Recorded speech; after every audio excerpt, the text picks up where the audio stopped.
Good morning. It is Tuesday, September 17th, and today is the memorial of St. Hildegard of Bingen. This is Michigan Mornings from Ave Maria Radio and the Ave Maria Radio app. I'm Matthew Handley. Coming up, there's a new tabernacle coloring book for children to help them learn about the church. More on that shortly, but first, this news. The United Auto Workers Union is filing federal unfair labor practices charges with the National Labor Relations Board against Stellantis. The union says it is due to the automaker refusing to provide information on their product commitments that were made in the 2023 contract. Several UAW locals have filed contract grievances over Stellantis' efforts to move Dodge Durango production outside of the United States, which they say is a contract violation.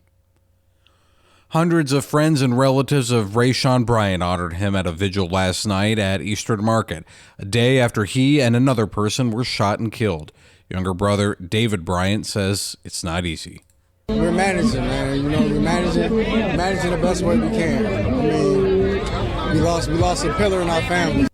Rayshawn was shot and killed after the Detroit Lions game on Sunday, and a suspect from Oak Park is in custody.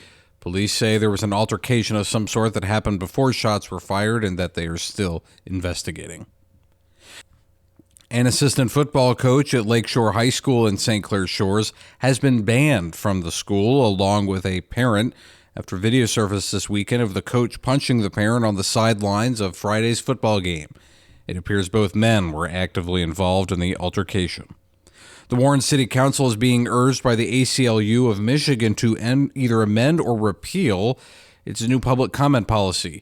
The ACLU says the policy, which was passed in July, violates the First Amendment.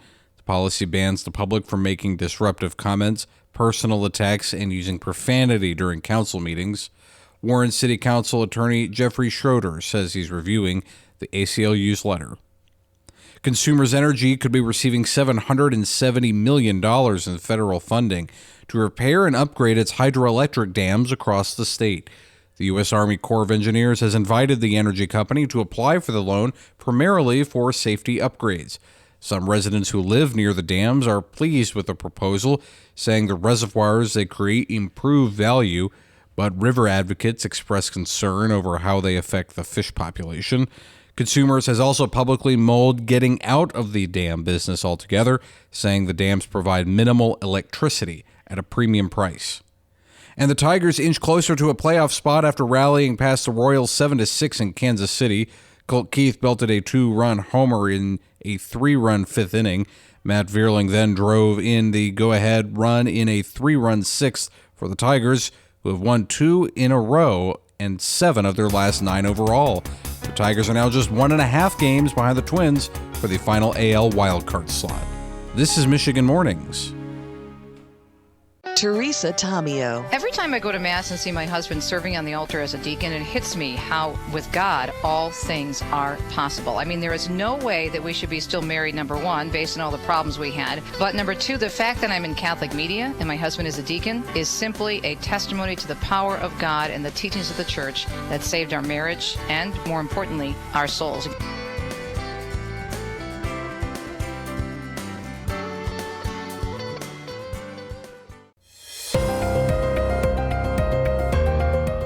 There is some patchy fog out there during our morning commute today in the Motor City. That should clear up by 10 a.m. And we'll have sunny skies with a high around 80. Tonight should be mostly clear with lows around 63.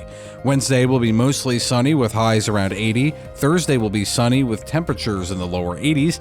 And Friday will be mostly sunny with highs in the lower 80s.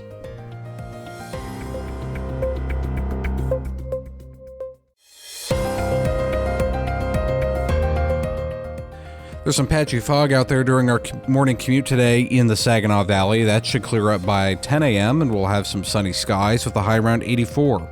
Tonight will be mostly clear with lows around 56. Wednesday will be mostly sunny with highs around 83. Thursday will be sunny with temperatures in the mid-80s, and Friday will be mostly sunny with highs in the mid-80s.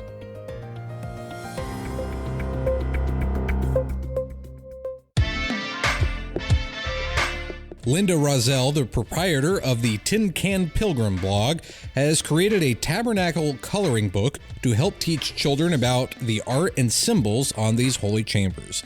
She joined Vanessa Den Hagarmo on Epiphany to discuss the book. The artwork in it is really simple. It's designed to appeal to a variety of ages, and some of the drawings are more representative and closer to the photographs that I took for my book, Return to Me Visits to the Tabernacle.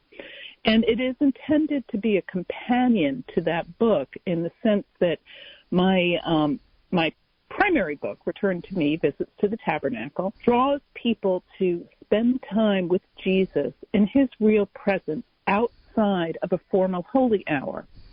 So it has photographs of images of tabernacles from all over the country and a discussion of the meaning of the art on tabernacles with reflections so that one can practice a sort of visio divina, if you will, by gazing at the art and using that as the starting point for prayer. And it occurred to me as I finished that book that there are many people that might want to take advantage of the concept of simply stopping at a tabernacle for 15 minutes or a half hour or whatever amount of time they have available just to check in with Jesus and receive those graces from his real presence. But it's hard for moms who have small children to do that because even though as an adult my attention wanders, and that's why I like the visual approach of meditating upon what I'm looking at, for children, it's a lot to ask them to be quiet for any length of time.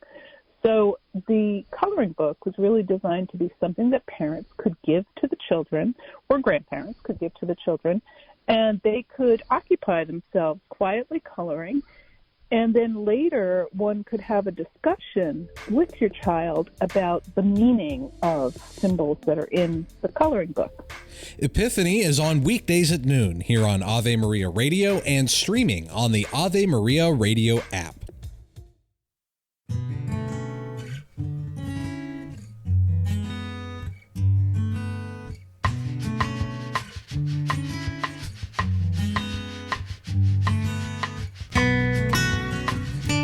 I'm Matthew Handley, and that does it for this edition of Michigan Mornings on a Tuesday. Lord willing, I'll talk to you again tomorrow. And until then, goodbye.